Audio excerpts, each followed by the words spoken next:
Good morning, everyone. Hope everyone's doing great, feeling great, being great, all that good stuff. You guys saw in the last video, we went ahead and installed the tucked radiator on the Civic, and we also installed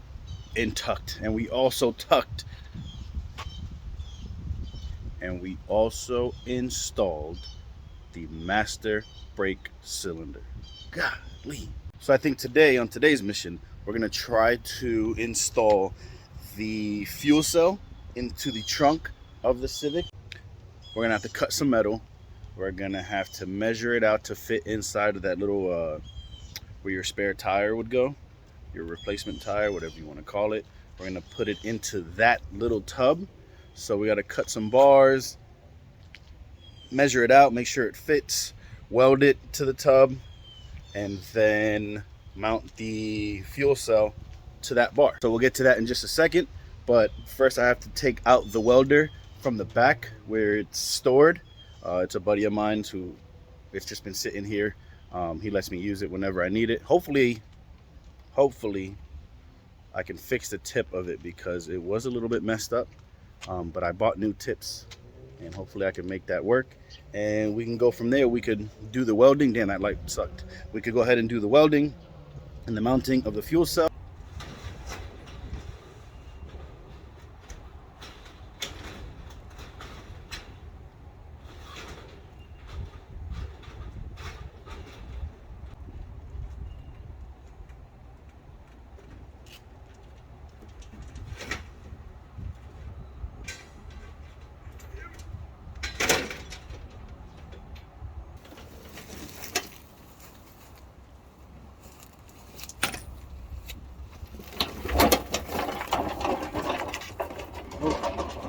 Whoa. Whoa. All right, we got the welder here. We got to move these tires out the way, unveil the Civic, and I'll show you guys the fuel cell and what bar it is that I'm going to be using.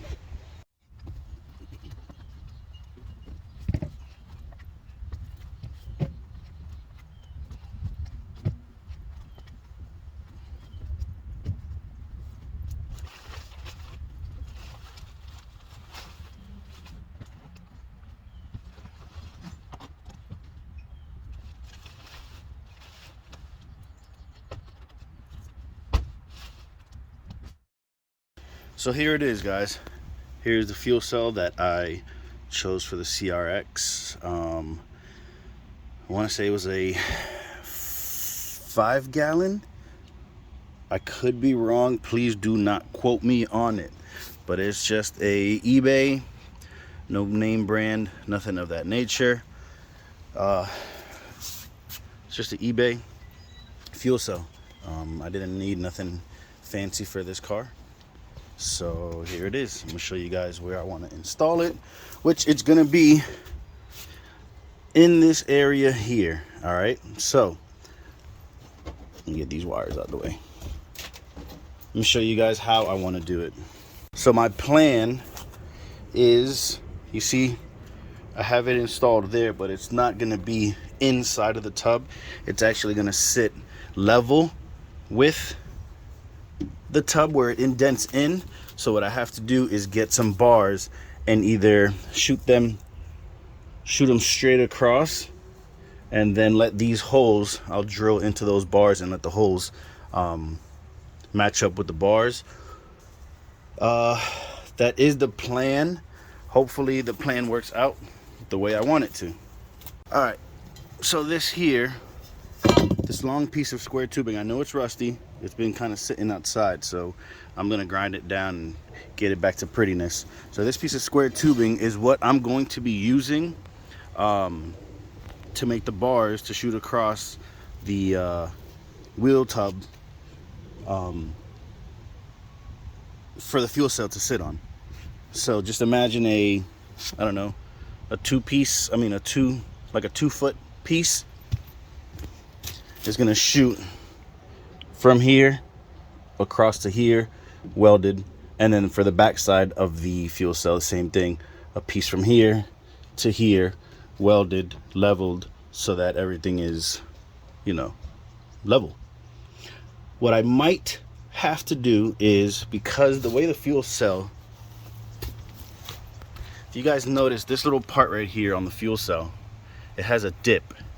And if you notice, if I were to try to put my bar straight across, if I were to try to put my bar straight across, it's gonna hit both of those fittings, both of those nipples. So what I might have to do is actually follow this little dip that it has. So I might have to make a bar that goes straight across up to about here, and then angles down towards the bottom of the wheel well, of the wheel tub, the spare tire, whatever the hell you want to call it. Same on this side. From the edge of the tub, it's gonna come straight across so that this bolt can go into it. It'll come straight across. From here, it'll angle down towards the bottom of the wheel tub. So I actually thought of something. I don't know why I didn't think about this before, but I may not have to make those angles like I was talking about. I might be able to go straight across. Check it. So check it. If I put it this way, with the nipples facing towards the driver's side, I don't have to make those little triangular pieces, almost like a gusset. I don't have to make those pieces anymore. I could literally go from point A to point B, from point B, to point A. I don't have to make those triangles. I could literally go straight across. And I'm gonna show you guys, I'm gonna do all the cutting, and then I'll show you guys what it is, and how I'm gonna do it, how I'm gonna install it, how I'm gonna do the welding and all that. Just to make this clear, I'm not a fabricator, I'm not a welder, I'm not a custom know I'm saying guy. I'm just a regular old dude with a welder and some metal and a cool car that's trying to make things happen. I am not professional one bit, but I'm not a dummy either. So we'll see. Just want to let you guys know so that no one's like, oh, why'd you do it this way? Why'd you do it that way? You should have done it. Oh, you're dumb. I'm not that guy. Cool. I'm here to learn. I'm here to try and teach you guys the little bit that I'm learning, and we're going from there. Yeah. So let me get the measuring. Let me get the cutting. What I did right now is I put like a pan underneath this fuel cell just so that I can get it to the elevation that I want it at, and I have more of an idea of what I'm doing. So right here, you could see, it may be hard, but this is right where the floor of this car starts to dip into this little wheel. I forgot what the hell I called it before, the wheel tub. All right, so I'm measuring from right where it starts to dip to the same on this side, which is pretty much 25 and like an eighth. So I'm gonna cut a piece that's 25 and an eighth.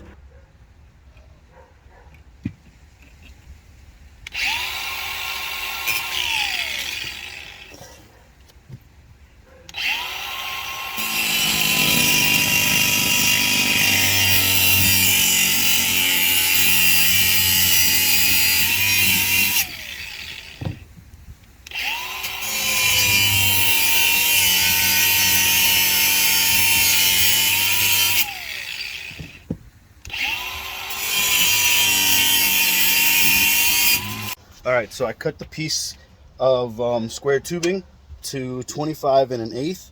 So what I'm gonna have to do now is cut the bottom of it almost at an angle. Let me show you.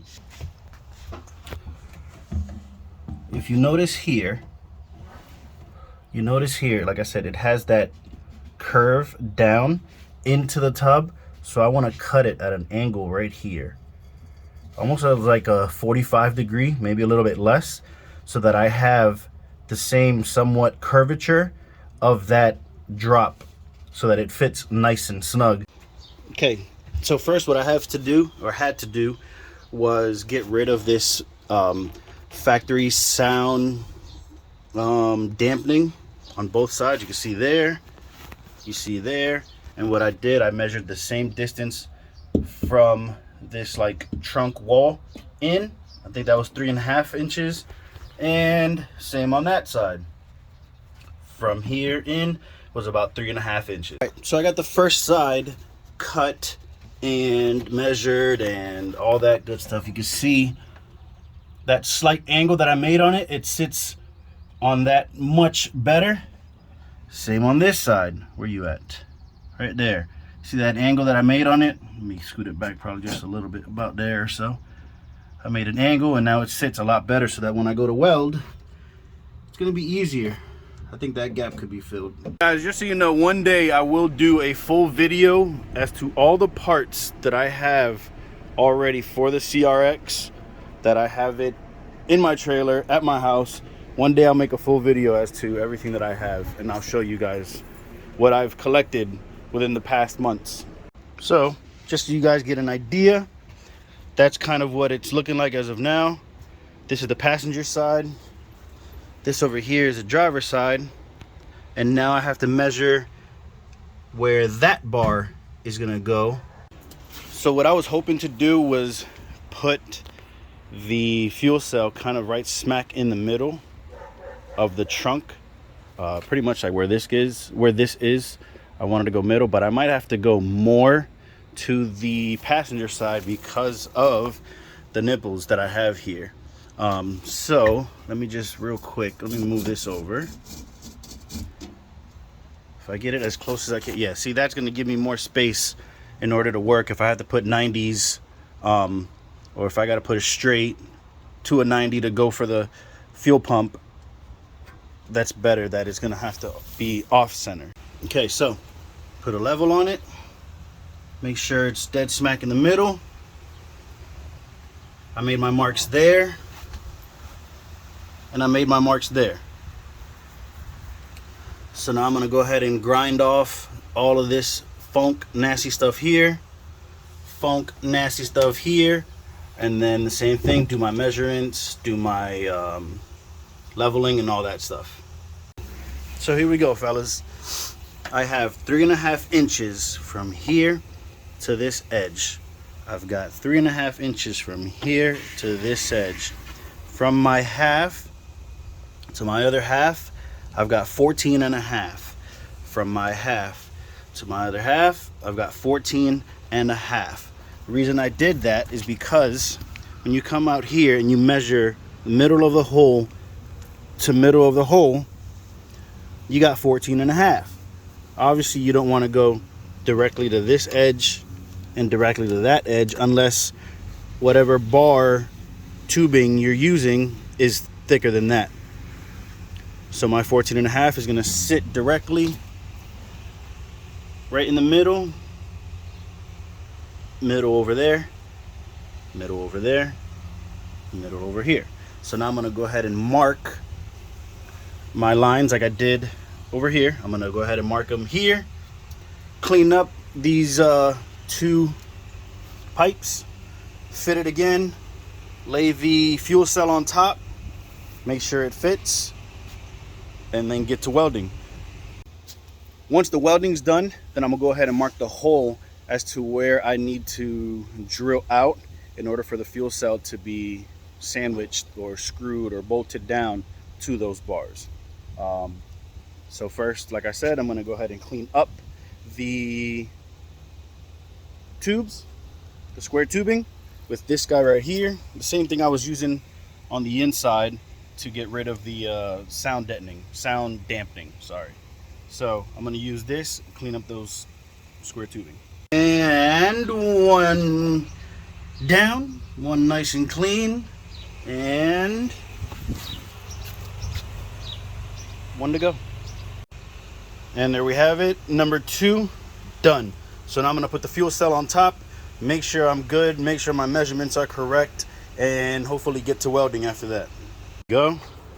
So that's what it's pretty much going to look like. It's just going to be scooted over more towards the passenger side. That's that. So now I'm going to go ahead and I'm going to start with this side first. I'm going to try to spot weld this side first and then do whatever adjustments I need to for the back side so that my fuel cell ends up level. All right, both bars welded in. Welds could have been better, but I did notice, like an idiot, on the first bar that I did, I forgot to turn on the argon gas on the welder. I completely forgot. And that's why those were super booger. But I grinded them down and got them a little bit better, cleaned up. And then on the second bar, they came out a little bit better. Again, I'm not a welder. I've never had welding classes. I just try to YouTube stuff and go from there.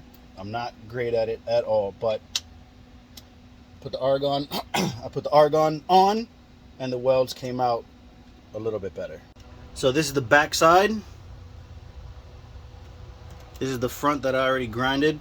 I'm gonna grind the back side a little bit more. Well, I'm gonna grind the back side now, and then sit the fuel cell on top and make sure we're good to go. Drill the holes, bolt it down. Well, drill the holes, run to Ace Hardware, get the bolts, come back, bolt it down. Okay, so this is what we're looking like right now, fellas. Like I said, try to get it as level as possible. It's off by a booty hair. That way and that way, pretty center. I'm not mad. I think this came out pretty damn dope. Now I'm gonna mark those. I'm gonna mark the holes on all four corners. Grab my drill, make a hole, go to Ace Hardware, get the right length nut and bolt, bolt it down, and we are good to go. Well, actually, I'm sorry. Before I bolt it all down, I do want to spray. I want to paint the bars with the same undercoating that I used, if you guys would have watched the videos, that I used for the wheel well. So, like I said, I'm gonna remove the fuel cell, drill the holes first, mark the holes, drill the holes, then spray them, and as it's drying, I'll run out to Ace Hardware, grab the nuts and bolts, come back. Hopefully by then it'll be decently dry enough, and we could bolt it all down, call it a day. Bada bing, bada boom. All right, just got back from Ace Hardware, got the nuts and bolts. Hopefully the bars are dry enough so that we could put the fuel cell onto the bars. Alrighty, cool. Bolts tightened down on both sides, nice and level. We are good to go. Now, an idea that I have in my brain. All right, so I have a very small idea that I'm thinking about doing, but I'm not entirely sure. What I'm thinking about doing eventually, because I don't want to have to open my trunk every time I need to put gas in. So I would like to see if I can take the original, the factory gas cap assembly, I guess you can call it, and move it. What I mean by that is maybe sometime down the road, I like to take this whole section and actually move it to this area, or buy an aftermarket one that sits and we have to rivet it or bolt it in or whatever. But I like to maybe put it up here for the purpose of, if I keep it up top, I don't have to continue to open my trunk every time that I want to get gas. So if I put it up in that corner, I could have a hose that runs to here. It has the angle enough to drain into the tank, and I think that'd be really dope. I don't have to open my trunk every freaking time I need to get some freaking gas into this freaking fuel cell. Now I'm going to talk long term. Once this car is up and running, it's driving good, suspension's good, drivetrain's good, all that is good and peachy. My goal with this car is to chop the back end off and weld a 99 2000 hatch rear end. So yeah, I'd like to chop off the back half, weld on the hatch so that it could be a 4-door hatch. I've seen it done before. The first time I saw it, man, I want to say it was like 10 years ago. It was a silver one that I saw online. And since then, I said, dude, that's freaking fire. I want to make myself one. So this is one of the reasons that I bought my 2000 Civic sedan, so that I can convert it into the hatch. Long term. That's the long term plan. So that is it for today, guys. I appreciate you guys tuning in. I appreciate you guys watching. Don't forget to like. Don't forget to comment. Don't forget to subscribe. Don't forget to share. And if you want to push that little notification bell so that you know when I post, which is normally weekly, make sure you push that button, man. Get those notifications. Thank you very much again for tuning in, and I will see you guys on the next one. I hope you guys learned something or appreciated what I did today on the Civic. And I'll see you guys on the next one. You already know the vibes. Chase the dream, not the competition. Peace.